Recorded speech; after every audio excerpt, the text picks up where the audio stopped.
집 팔지도 못하게 해놓고선 종부세 피할 수 있었다는 정부. 국민만 봉.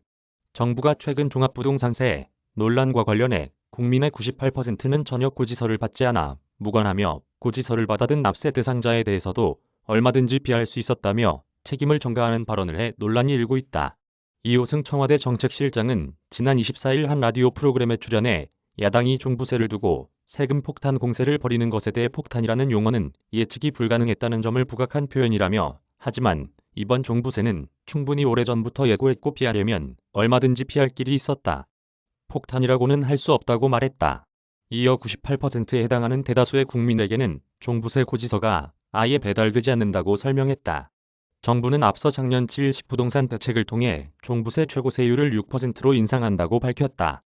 당시 종부세율 3.2%의 2배에 달하는 수준이며 2019년 12-16 대책 당시 제시한 4.0%보다도 2.0%포인트 높았다. 이와 함께 양도세율을 최대 75%까지 높이는 방안을 올해 6월 1일까지 유예했다.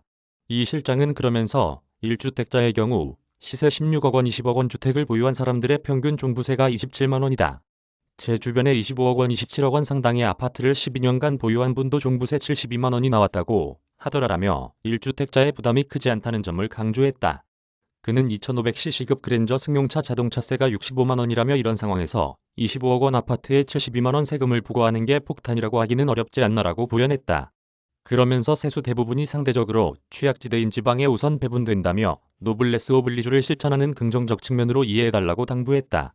이 실장은 국회에서 논의되는 1주택자 양도세 부담 완화 방안에 대해서는 정부로서는 1주택자는 정책적으로 보호해야 할 대상인 것은 맞다라면서도 충분히 시장이 안정되기 전에 정책 시그널이 잘못 전달돼 안정을 해칠까 우려되기도 한다고 말했다. 홍남기 경제부총리 겸 기획재정부 장관도 같은 날 최근 고지된 종부세에 대한 반발 문제에 대해 모든 국민들에게 세금이 폭탄처럼 투여된다는 표현은 좀 지나치다는 말씀을 다시 한번 드린다라며 종부세는 지역균형 발전을 위해서 굉장히 귀하게 쓰인다고 설명했다. 더불어민주당은 과세 기준을 공시지가 기준 9억 원에서 11억 원으로 상향해 국민 대부분은 종부세 대상이 아니라는 점에 초점을 맞추며 종부세 폭탄론에 정면 반박했다. 송영길 대표는 지난 23일 자신의 페이스북에 글을 올리고서 제가 당대표가 돼 종부세 부과 기준을 9억 원에서 11억 원으로 상향시켰다. 즉 16억 원 이하는 종부세를 내지 않는다며 전 국민 98%는 대상이 아니다라고 강조했다. 윤호중 원내대표도 같은 날 원내대책회의에서 세금 폭탄이라면 무차별 폭격이 아닌 정밀 타격이라며 종부세 고지서를 받는 분들은 상위 1.8%다. 시가 16억 원이 넘지 않으면 종부세 부과가 되지 않기 때문에 세금 폭탄이라고 느낄 만한 분들이 많지 않다고 말했다. 정부의 이 같은 호소에도 시장의 반응은 싸늘하다.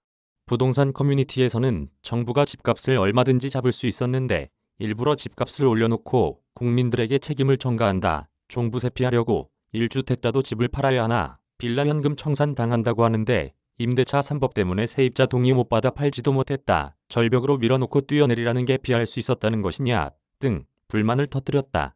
작년 정부의 7.10 대책에 따라 등록임대주택이 강제 말소된 집주인은 올해 종부세 부담이 대폭 치솟았다.